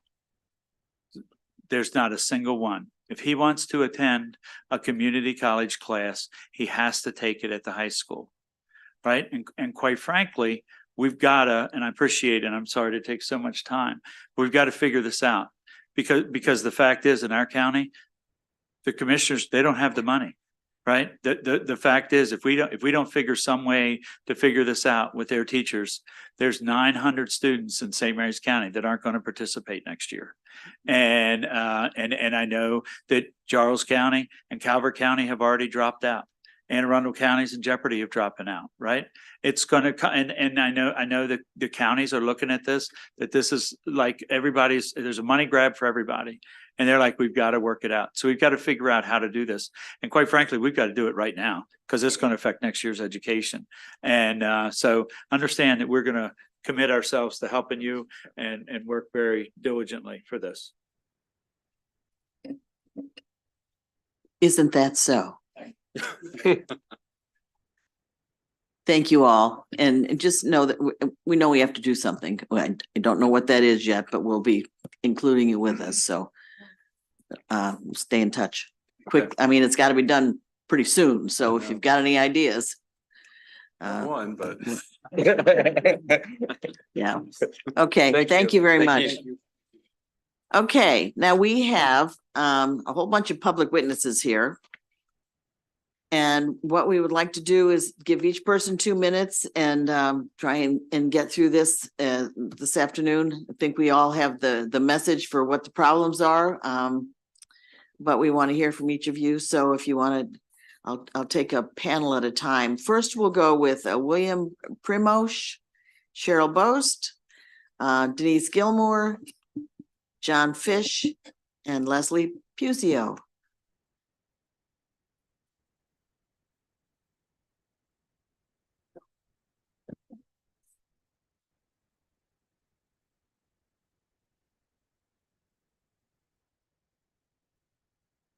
William, do you want to start? Okay. 2 minutes. Yes. I'm Bill Primosh, an adjunct professor at Montgomery College and a proud member of SEIU Local 500. Thank you for giving me the opportunity to testify, and thank you, Madam Chair and members of the committee for continuing to support CADE funding. I thought it would be useful for me to give you the perspective of a teacher on CADE and college funding. In my over 17 years of teaching, I've witnessed firsthand the difference that community colleges are making for young people, particularly for students who have limited incomes and other disadvantages. The latter group faces many personal challenges, and it is so satisfying to see them grow in ability and ambition in the course of their studies. The CADE formula is vital for community colleges because it enables them to plan ahead on a predictable funding basis and to continue investing for the future. For example, in student support services, in the latest instructional technologies and classroom improvements. And I can tell you as a teacher, all of these make a big difference in the quality of teaching and learning in the classroom. The proposed change in the CADE formula will inevitably affect students, faculty, and academic support programs. Knowing personally the challenges so many of my students face in paying for college, typically more than 2/3 in the classroom are working, I'm particularly concerned about the impact on tuition of funding cuts, and also how they will affect support services so many disadvantaged students need to succeed. We understand the legislature must address significant budget deficits, but burdening community colleges with funding cuts now would be short-sighted, particularly as their enrollments are starting to recover after COVID. You begin to wrap it up, sir. So just an end, thank you for your support, and we hope we can find a way forward on this. There has to be. We just have to Yeah. find it. Cheryl Bose, welcome. Thank you. Good afternoon. Great to see everybody. Thank you for having us. I'm Cheryl Bose. I'm a 4th and 5th grade teacher from Baltimore County, proudly serving as the president for the Maryland State Education Association. As you all know, representing 75,000 educators across the state. And thanks to legislation that the General Assembly passed in 2021, we now represent employees at Maryland's community colleges that now have the right to bargain. So we're pleased to be here with all of them. And you will hear from our members shortly. I want to thank you for your commitment to finding a resolution to this budget deficit that we're facing. Not to belabor the point, because I appreciate your commitment and your hints that you got this. We're gonna do something. But I just want to bring up not only the blueprint dual enrollment item, but our pre-K paraeducators are required to have a child development course or an associate's degree. And so they often go to the community college to get that associate's degree. And so that's a requirement. So there's so much that is intertwined with the blueprint, with career technology education, with the dual enrollment, with our educator shortage. It is a training ground and a place where many of our educators in all job categories come up through. So the community colleges are critically important, working side by side. And we really do need to work to see this funding, not only this year's funding, but what's in the BRFA as a structural will really be hard hit on our colleges, especially in our rural areas, Garrett, Warwick, others. So we stand ready to work with you to help make sure that this gets reinstated. Thank you very much. I always enjoy working with you anyway. Denise Gilmore. Hi, good afternoon. Denise Gilmore with AFSCME Maryland. We represent non-instructional staff at several community colleges around the state. We will me too much of what has been said already. The one thing we want to add is, oftentimes when these cuts happen, there's a temptation to privatize particularly the lowest paid work, if it's janitorial services, if it's groundkeeping services on campus. We feel like our community colleges really should be leaders in developing good career jobs, and that includes the jobs that are on campus. And then we implore you to resist the false choices in making cuts. We really appreciate the passion you guys have shown, and we beg you to consider raising revenue. I mean, ultimately, we've got a deficit that we've got to deal with, and we can't cut our way out of it. Thank you. Thank you very much. John Fish. Thank you. Good afternoon, members of the Education, Business, and Administration Subcommittee. My name is John Fish, and last August, I left South Carolina, where I had been a professor for over a decade, to come to Warwick Community College on Maryland's Eastern Shore. Why would you leave Charleston for rural Maryland, I'm often asked incredulously.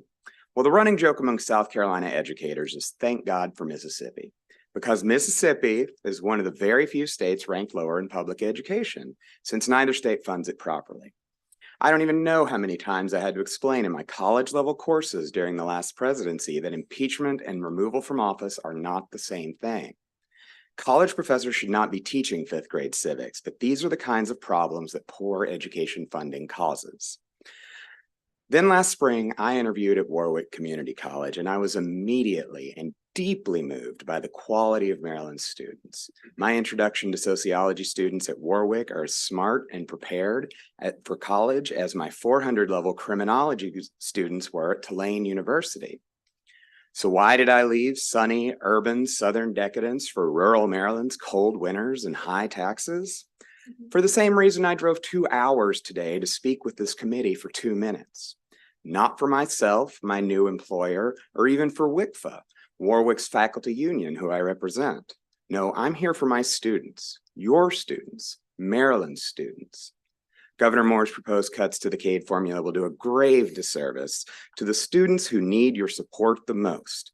These cuts are an assault on and an insult to Maryland's most vulnerable students and communities who depend on colleges like Warwick to do far more with far less already. My wonderful but often disenfranchised students deserve better because all of Maryland's students deserve better. Thank you then for continuing Maryland's deep commitment to its underserved populations by rejecting Governor Moore's proposed cuts to community college funding and honoring Maryland's commitment to equity, quality, and diversity for all Maryland students. Thank you. Now, the next speaker, I always have to embarrass her, and I'm really sorry to do this, but she was a little kid in my neighborhood when my kids were little kids, and now she is Dr. Puzio. So I'm just extremely proud of her. Leslie Puzio. Thank you very much, Chair King. Good afternoon, members of the committee. As Senator King already shared, my name is Dr. Leslie Puzio, and I'm a full-time faculty member and program manager at Frederick Community College, where I teach American Sign Language interpreting. We all know that this funding needs to go through, but I'm going to share just why my program specifically is so important. I'm a nationally certified American Sign Language English interpreter, working in the field for over 18 years. And what you may not know is Frederick Community College is one of only 2 programs in the entire state of Maryland that offers interpreting. Maryland's deaf and hard of hearing, as the latest census, has 1.2 million deaf and hard of hearing. That was the census numbers from 2016. We also are home to one of the top schools for the deaf, and also with Gallaudet University in Washington, D.C. being the only liberal arts college for the deaf in the United States, or in the entire world. My program is very unique, yet vital to the demands of our deaf and hard of hearing citizens, and interpreters are in high demand, and programs such as mine are very much needed. With these cuts, it will significantly hit small programs like mine, yet my program, as well as CCBC's program, are vital to the lives of our deaf and hard of hearing consumers. My school, which I'm very proud to serve, is just like every other college, is facing a hard hit. But it's not just the programs, it's not just the staff, it's our students, as everyone else has already shared. I actually am a proud product of the Maryland public school system. I attended K through 12, as in Senator King said, in Montgomery County. I've attended both the Maryland Community College, as President from Montgomery College already shared. Our graduates stay in the state. I am a graduate of Montgomery College, and I'm still in the state. And I also graduated my doctoral from another state college. So I'm proud of our educational excellence across the nation, and I want us to continue to be that top state that's looked at. So I ask you to continue to support.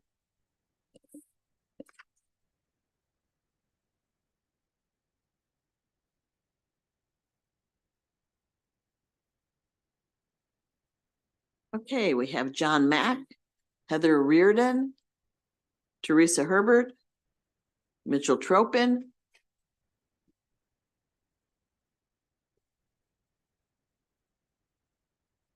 Christopher Cano. Mr. Cano has a family emergency, will not be appearing. Okay, thank you.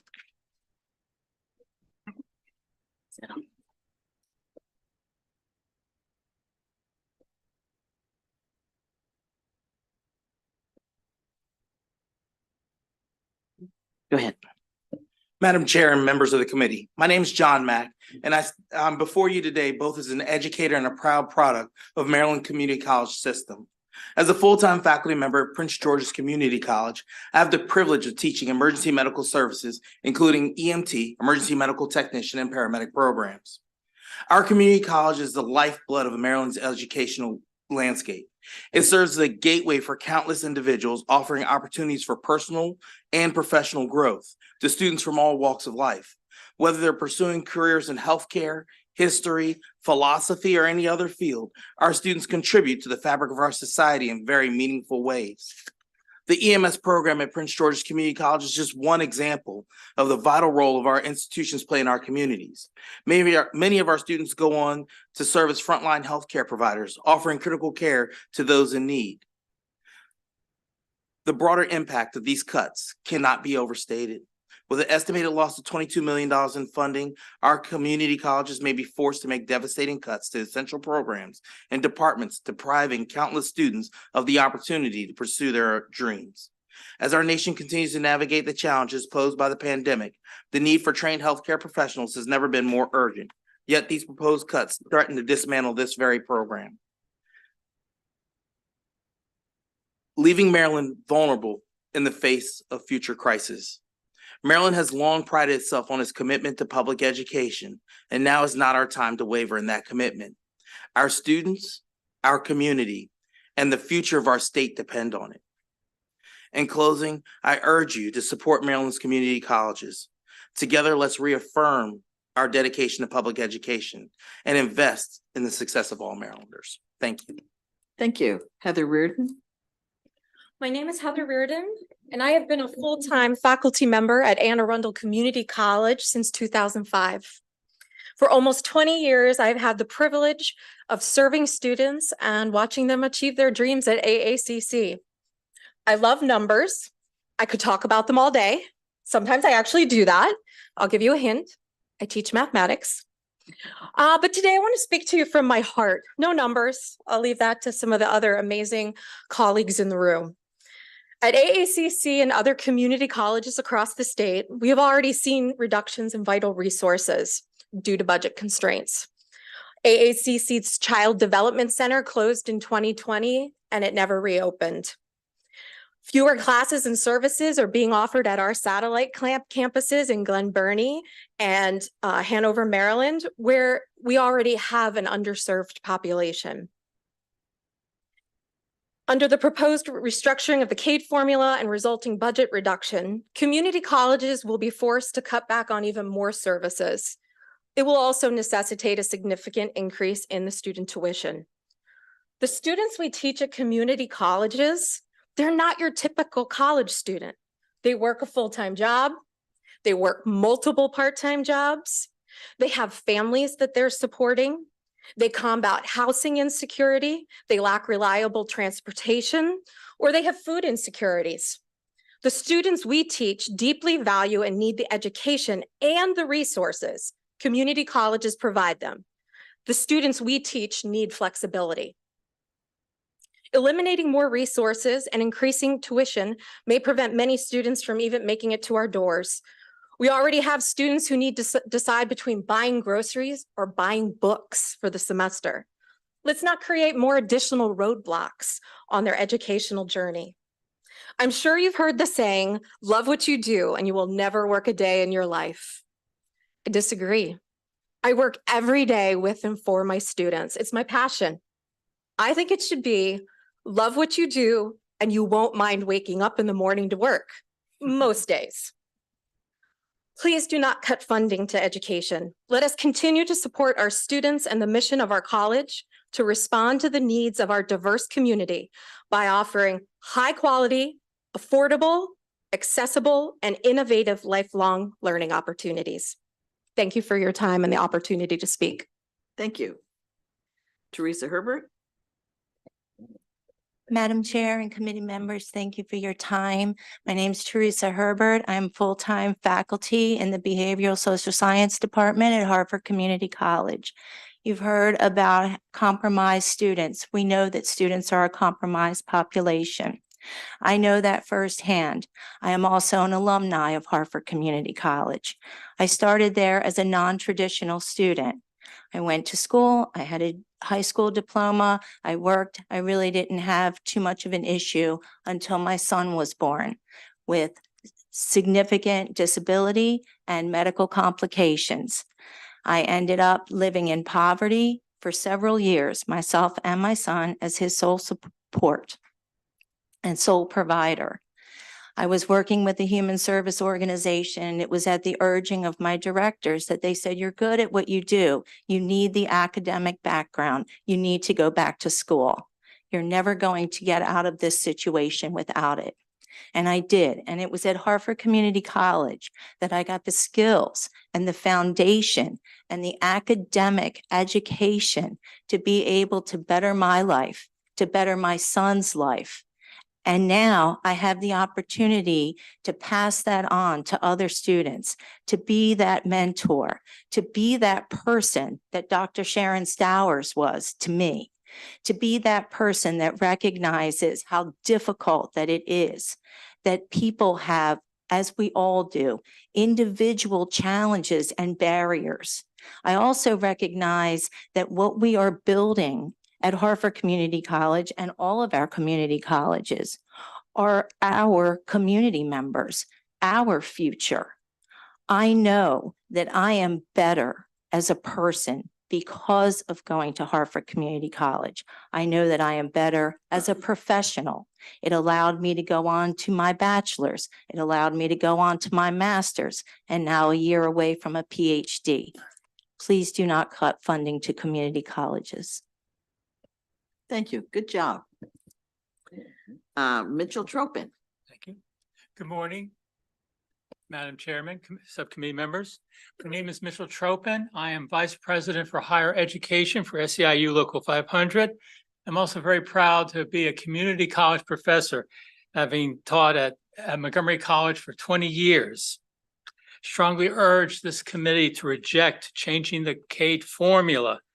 It seems like the proposal is based on the wrong-headed notion that our community colleges are only concerned about putting students in classrooms. Our community colleges have been and continue to make extraordinary contributions that benefit everybody in Maryland. And what am I talking about? When steel workers were laid off in Dundalk right before Christmas, Community College of Baltimore County stepped up and provided special retraining classes for them that met the workers' needs. During COVID pandemic, Montgomery College, under the leadership of Dr. Sanjay Rai, worked with pharmaceutical companies to train students, prepare and package COVID vaccines, providing them with well-paying jobs and careers. Thousands of immigrants to Maryland have benefited from language classes provided by Baltimore City Community College and other two-year institutions. Prince George's Community College is providing great job opportunities with its hospitality and culinary programs. When new careers emerge, our community colleges move with lightning speed to develop programs such as those in cybersecurity, medical coding, healthcare, and more. In short, our community colleges continue to provide quality education that lead to good paying jobs that benefit Maryland's economy. Cutting the funding be like saying to our community colleges, keep doing all the good work you've been doing, but do it with one arm tied behind your back. Let me conclude. On the other hand, by fully funding the state contribution, paraphrasing the words of the late Senator Edward Kennedy, the great work of our community colleges will go on. The college's cause of serving its citizens and students will endure. And as a result, the hopes of our students and citizens for a better life will live, and their dreams for a better future will never die. Thank you very much. Thank you very much. I thought we had 18 witnesses, but this is the end of my list. Several have signed up. Oh, You're good. okay. So that ends our hearing for today. I look forward to working with you all to find some kind of a solution. I don't promise full funding by any means, but there's got to be something that we can do to make this better. So we'll be. I could just we'll express be my working with pleasure you. having a chance to say hello to Dr. Sanjay Rai. Did you hear that, Dr. Rai? Absolutely. And thank you very much for great work that you do and all other faculty, full-time, part-time across the state, the wonderful work that they're doing in their classroom. Thank you very much. Okay, thank you. Take Thank care. you all. Thank you. Thank you. Thank you very much.